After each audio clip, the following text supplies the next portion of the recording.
Hello everybody, it's finally that time. It is time for the star ratings. We've seen almost all of the cards, barring one which will also actually have a little reveal plus star rating in this video for the final card that came out today. But I thought we'll do the star ratings first for the three factions, and then we'll deal with the neutral at the end. A lot of people were a bit worried about this mini set, I included, because the mini set seems so contained within itself that it felt like it couldn't possibly work. To try and circumvent this, they've made this the biggest mini set they've ever done. Also, there are a lot of multi-class cards in there, so these faction archetypes that have been created have been given basically every possible push that they can possibly have. That being said, I think this might be one of the worst mini sets that's ever been printed. I gave no cards 5 stars, and I've been very generous on some of the other ones I've given 4 and 3 to, because I'm actually not convinced that any deck will actually see tier 2 play even so. So I'm letting you know that's my feelings in advance. Anyway, we'll deal with this faction at a time rather than class at a time.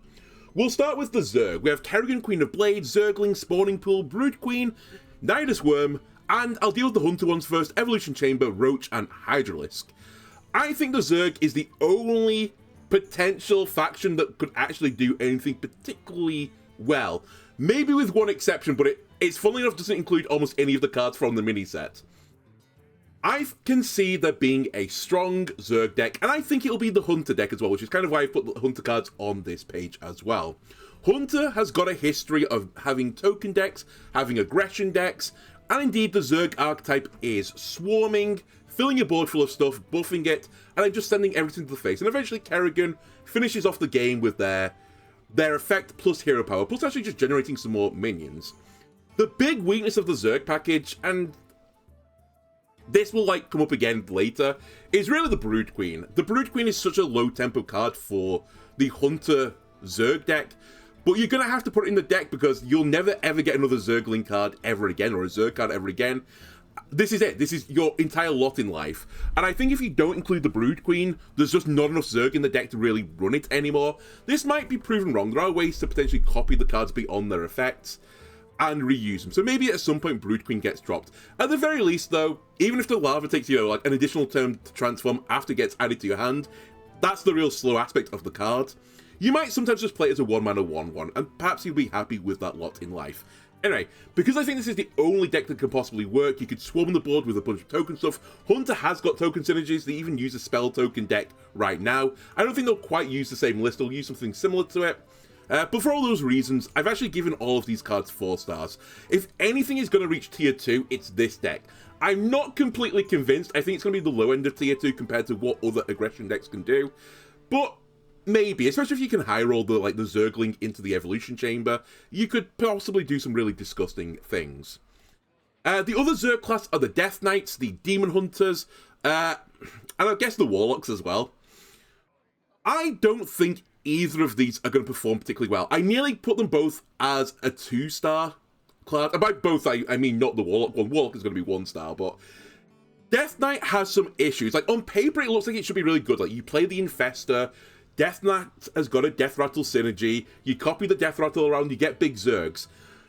My concern of that deck is actually there's just not enough Zerg cards in the deck. I put together a list of all the cards he's put in that deck, and I was like, is this really worth it, jumping through all these hoops trying to copy the Death Rattles around and all that type of jazz, versus what you could just do now with, Unholy type cards instead? Undead cards, I meant, sorry, not Unholy, but I came to the conclusion I wasn't sure about it. And actually, I mentioned there could be a triple Unholy Rune deck. When I put that together, again, I wasn't convinced it could work, because you could almost run the same type of deck already, just without the Zerg support. And the Zerg stuff, it's going to take a bit of a while to get the Death Rattles copying, so it's more mid-rangey than aggression, and I think if you don't run this in an aggression deck, you're going to lose. The final thing I'll mention on this is I think Viper feels so out of place with the deck. I get the idea of it is that you're meant to have an Infestor on the board and you play the Viper the turn afterwards to get the Death Rattle copy, or a Baneling Barrage to get the copy of the Baneling Barrage effect, but I think the Baneling Barrage is a pretty weak at an immediate situation. Setting up the Infestor as a 3-mana 3/2 is a bit of a slow play, and sometimes on Viper, if you just play it bare on 4, you're going to hit occasionally Ceaseless Expanse or something like that, and you're going to cheat out 15-15 for your opponent, and they are just going to laugh at you, and you'll lose the game.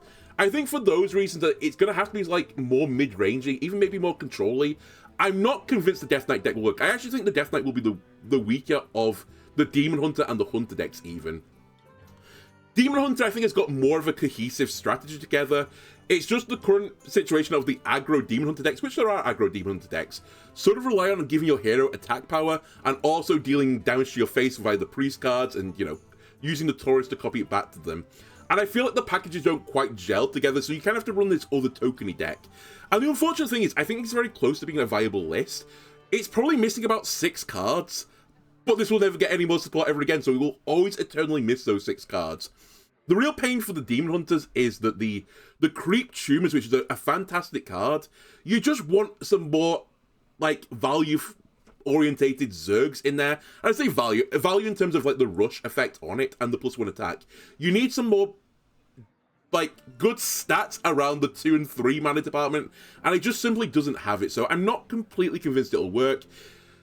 Maybe, though, I can kind of see it seeing some package with the parachuting pirates, because then if you can start attacking with parachuting pirates, you're at least getting 1 damage off the lurker as well, so maybe that is the way it'll work. Maybe Token Demon Hunter will be a thing, but I'm not completely convinced. Also, Demon Hunter is missing any form of board buff, so I don't think the package is quite as cohesive as Hunter, but I will say, I think if anything's going to carry this, it's actually Mutalisk, which, as I said, is such a strong card. It's just Demon Hunter doesn't quite have the big buffing card to make Mutalisk really, really hum.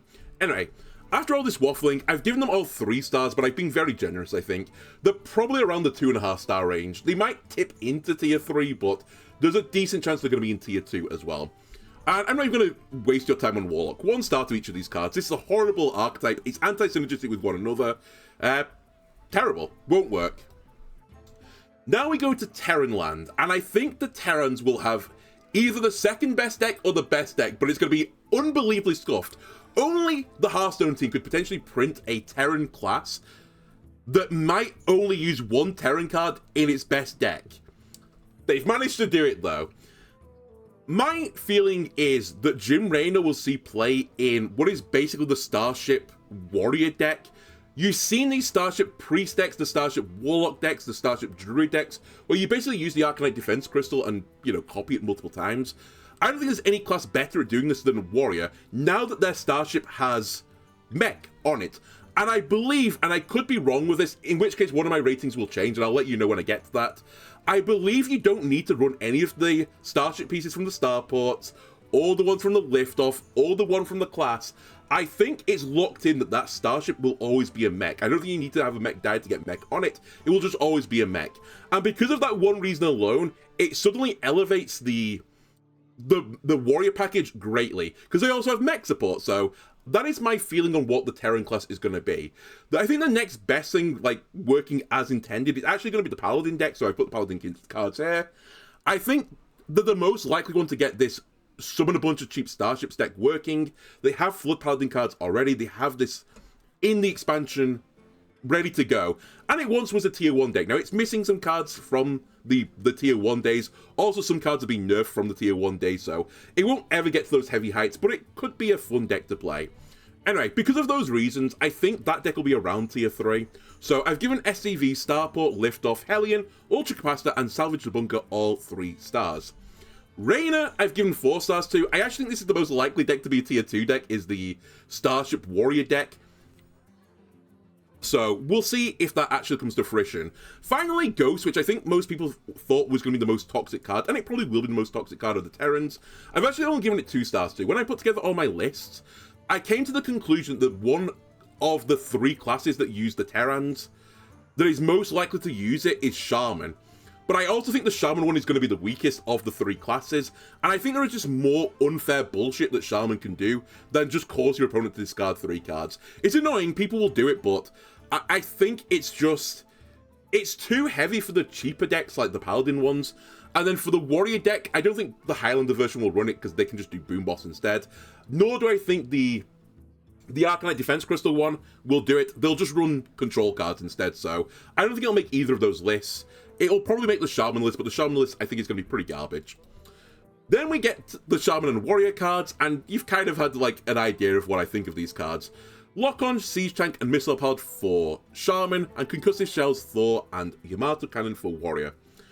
I think the Shaman package is probably the weakest of them. They are quite nicely synergistic with one another, but you're probably going to have to run this semi-control-y. It's going to be probably mid-range, actually, when I say all this together.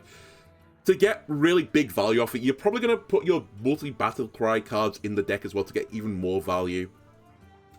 And when you put it all together, if you want to run Control Shaman, run the Cycle Shaman deck where you triple the battle cry, and then cycle your deck and kill your opponent with eruptions. That's on one end of the Shaman spectrum. On the other end of the Shaman spectrum is Swarm Shaman. And then on the spectrum of this card, I think it's just fallen off the spectrum. I just don't see where it's meant to fit in. I guess it's meant to be mid-rangey. Maybe Siege Tank can do something by the fact that it has like a piercing effect on it, but again, because that won't work, I believe, with Shudder Block, it's not really that scary. It's going to be a pretty big chunk of damage, but I think it's just too fair. I think the package is too fair. So even though Lock-On has like nice synergy with Missile Pod, I don't think it'll matter. I think Control Shaman can do better things, honestly. And some of the thing is the same for Warlock, honestly. Warrior, sorry. Now, my only exception to this rule will be if the mech starship doesn't get mech unless a mech starship piece was launched, Yamato Cannon will go into that mech warrior deck, I think. And in which case, it'll get a higher star rating. But I don't think you need to do it, so you're probably fine. This deck, again, wants you launch a bunch of mechs cheaply. But I think the actual better place to make one ginormous mech with a huge death rattle of a ton of armor on it. By the way, I also forgot that the boom weapon also triggers death rattles of mechs, which would also trigger the death rattle of the starship, which could be made up of about 18 different Arcanite defense crystals and basically just give you 100 armor. So there's so much ultra synergy in that package. I just don't see why you would ever run this cheap mech deck. I don't think it really fits the bill. I don't think Thor is a big enough draw. It is a potential large amount of damage, but with Thor, you always run the risk of just going up against an aggro deck or a tokeny deck, and just all your Thor blasts going into like 1/1s and stuff, and it basically diffuses the Thor. Also, games don't last till turn 8 anyway, so for all these reasons, I've given every single one of these cards here 2 stars. I think they'll all be a tier 4 deck. Yamato Cannon, with a maybe exception, if you need that to run the mech, it's actually going to be a 4-star card, because I think you'll run Yamato Cannon in that deck, as typically the big armor-gaining Druid and Priest decks and the Warlock deck is more control-orientated, and this is actually a reasonable single-target elimination control card, so I actually think it could slot into that deck. Finally, we get to the Protoss class. I think the Protoss class is by far and away the weakest class. I also think it's the worst cards. I think this is super lazy design on it. The gimmick is meant to be mana cheat, but they've done the mana cheat in like the most disgustingly boring way. Warp Gate 4 mana, just make your next minion cost 3 less. Like, that's super, super boring. Anyway, I think none of the classes from the Protosses have any chance of working. I don't even think they'll be close to tier 3. That being said, I've given 2 stars to Artemis, Photon Cannon, Warp Gate, and Chrono Boost, only because I think people will test the Mage one out. And it's only because they've printed a card in Mage, which is basically, do this job, you win the game. And people love that type of archetype for whatever reason. So people will try and do that job and then win the game with the Colossal guy. I don't think that will work. There's probably better combo decks you can even run in Mage right now without going through the hoop of playing Protoss cards. Which, by the way, again, and we're kind of jumping the gun a bit doing Mage. You're always limited by Mage by the number of Protoss spells you can put in your deck. They will never print any more Protoss cards, so you're only getting, I think it's like 8 spells they have access to. That's it, that's your lot in life, so you have to make it work from those 8 spells, and some of them are not great. Anyway, I've given all those 2 stars. Void Ray, I've actually given 1 star to, and I've given Carrier Immortal and Construct Pylons 1 star. I'm not convinced Void Ray will go into that Mage deck, so I've not given it 2 stars, and I don't think any of the other decks will work.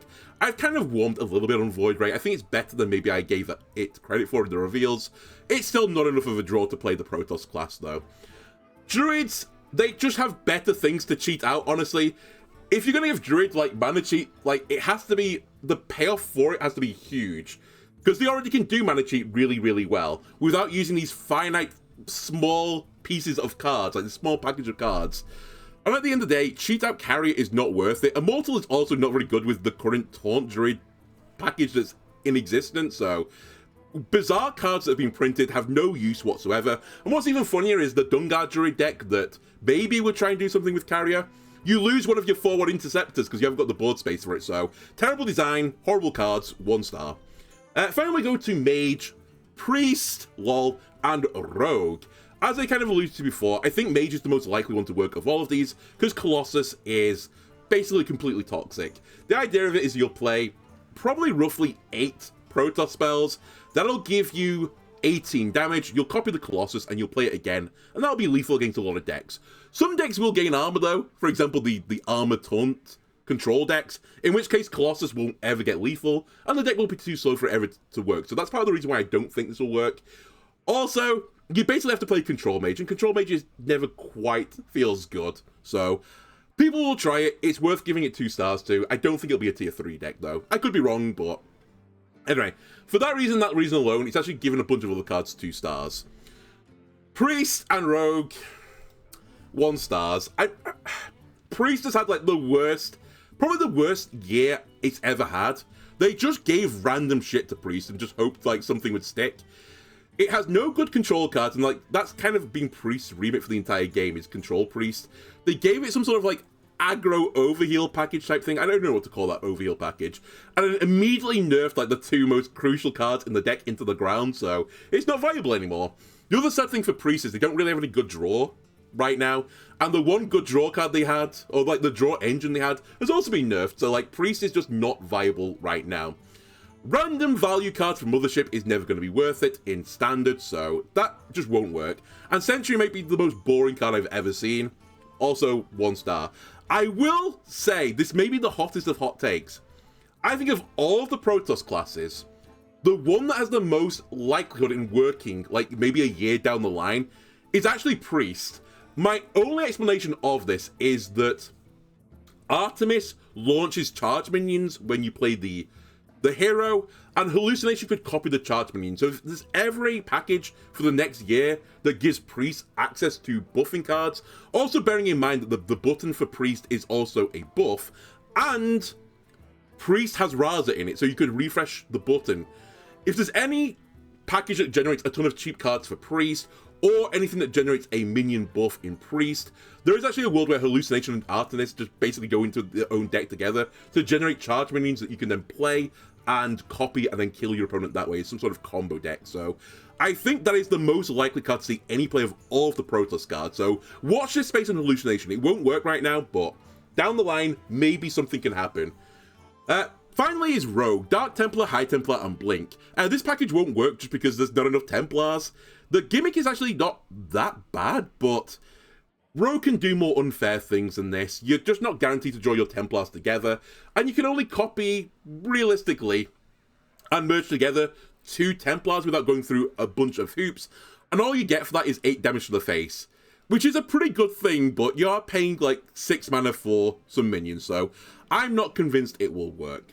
So 1 stars across the board. Finally, we need to do a reveal and a star rating.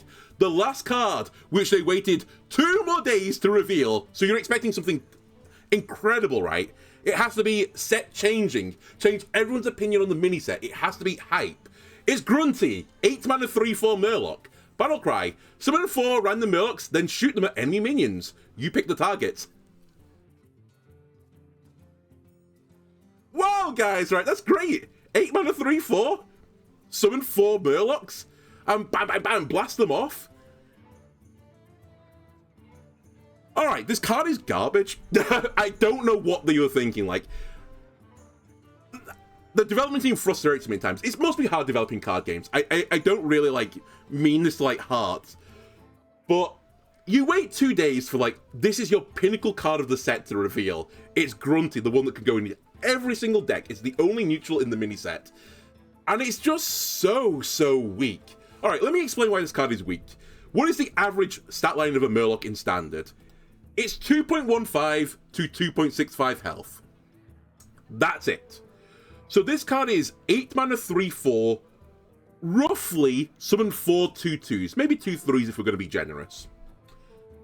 Tiny Toys was a spell in Shaman that didn't see that much play. That was 6 mana, summon 4 random 5+ minions, make them 2/2. This is pretty close to Grunty's effect. You might get a bit more health. On the flip side though, 5+ minions, if they had any sort of death rattle or aura, will be better than a random Murloc. So it's not a million miles away from the two. Just for some more context, by the way, the biggest Murloc you can get from Grunty is the One Amalgam Band, which is literally just a 6/6 beat stick. Not bad, by the way. If you got 4 of them, then you'd be like laughing. On the flip side, though, and this is closer to what most of the Murlocs are like, you could hit 1/1s. Another pretty high roll, actually, is the other Amalgam, which is, I think, is a 3/8 that every time it takes some damage, that it gets a 2 random keywords rolled, right? Something along those lines. Or is it a random keyword? I think it's just 1 random keyword rolled. That wouldn't be the worst thing, because you could shoot it at an enemy minion and have it live through the damage where it gets a keyword. But still, it's pretty minor. Now, what you might be saying is, Andalono, you're forgetting about the pew-pew part of it. Tiny Toys doesn't pew-pew. You're right, Tiny Toys doesn't pew-pew. Let me show you the next card, though. Divine Toll. This was a holy spell that saw a little bit of play in Paladin, not too much to be fair, and this was mainly used to discount, was it called the Sunken Garden or something like that? Which was a big Paladin holy spell that had its mana cost discounted by the amount of money you spent on holy spells during the course of the game. Divine Toll, which, as I said, was okay, but not a great card in its own right. 7 mana, shoot 5 rays that deal 2 damage to enemy minions, also heals yours for like +2/+2. Grunty is 4 guys that deal roughly 2 damage, so it's actually weaker than Divine Toll in some regards. You do get to pick where things go, so you have a bit more control over the situation, but let's say Divine Toll, if it only did 4 rays, is a 6 mana spell, there or thereabouts. It kind of implies that Grunty is basically Divine Toll bundled in with a 2 mana 3/4. Is that worth it for 8 mana? Not really. Like, you've been dealing with aggro all game, they've been smacking you in the face. Oh, I've lived to turn 8, I have 1 life left. Let's play Grunty. That's not going to change the game, right? It's just not going to work. I'm sorry, but it simply won't. You're going to roll 4 Murloc Growthins and you're going to cry. The only thing I can think of as well that particularly synergizes with it, because, by the way, the last year has not been kind to Murlocs particularly. The one Murloc it has actually been quite kind to is Carefree Cookie, and maybe this is how it's been balanced. You could sometimes roll Carefree Cookie in your Grunty, or you could try and put a Carefree Cookie on the board when you play Grunty, in which case you roll those Murlocs. So it's basically just an RNG smorgasbord effect. If you get Carefree Cookie, you could potentially get a really high roll in Grunty, but equally, you're more likely to get the low roll, so there's just no way Grunty sees any play. Anyway, after all of this, 1 star. I think this might be one of the worst cards actually in the set.